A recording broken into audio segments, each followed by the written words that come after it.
নমস্কাৰ জনাই আজি মই মোৰ ভিডিঅ'ৰ যোগেদি আপোনালোকক লৈ যাব বিচাৰিছোঁ অৰুণাচল প্ৰদেশৰ নামচাইত থকা এটা বুদ্ধিষ্ট মন্দিৰলৈ।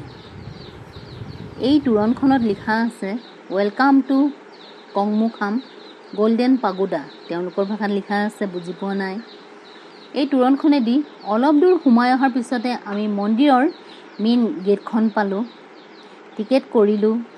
মন্দিৰৰ ভিতৰলৈ সোমাই আহি এটা সেউজময় শান্তিৰ পৰিৱেশ চকুৰ আগত ভাহি আহিল। মোৰ বহুত ভাল লাগিলে। আপোনালোকক দেখুৱাবলৈ মন গ'ল। আপোনালোকে চাগে অনুমান কৰিব পাৰিছে। এইদৰে আমি ভিতৰলৈ সকলো সোমাই আহিলোঁ। আহি থাকোঁতে আমাৰ চকুত পৰিল দুফালে দুখিনি শাৰী পাতিকৈ গছসমূহ ৰোপণ কৰি থৈছে। খেজুৰ গছ, তাল গছ, টকৌ গছ, বিভিন্ন গছেৰে ভৰা এই পৰিৱেশ। এয়া হ'ল মন্দিৰৰ মেইন ভাগ। কিনকিনীয়া বৰষুণ, তথাপিও মানুহ নহাকৈ থকা নাই।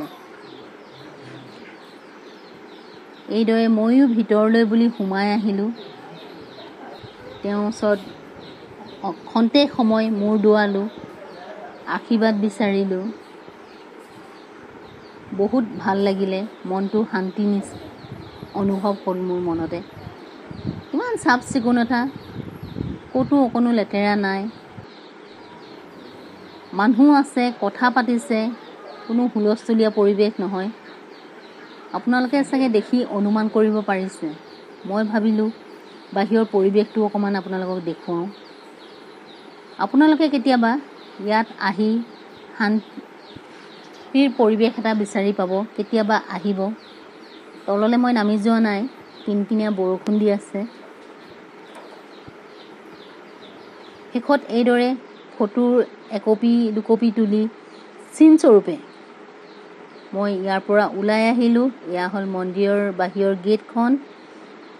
ইয়াতে মই পুনৰবাৰ প্ৰণাম জনাই আজি মোৰ এই ব্লগটো সামৰণি মাৰিলোঁ।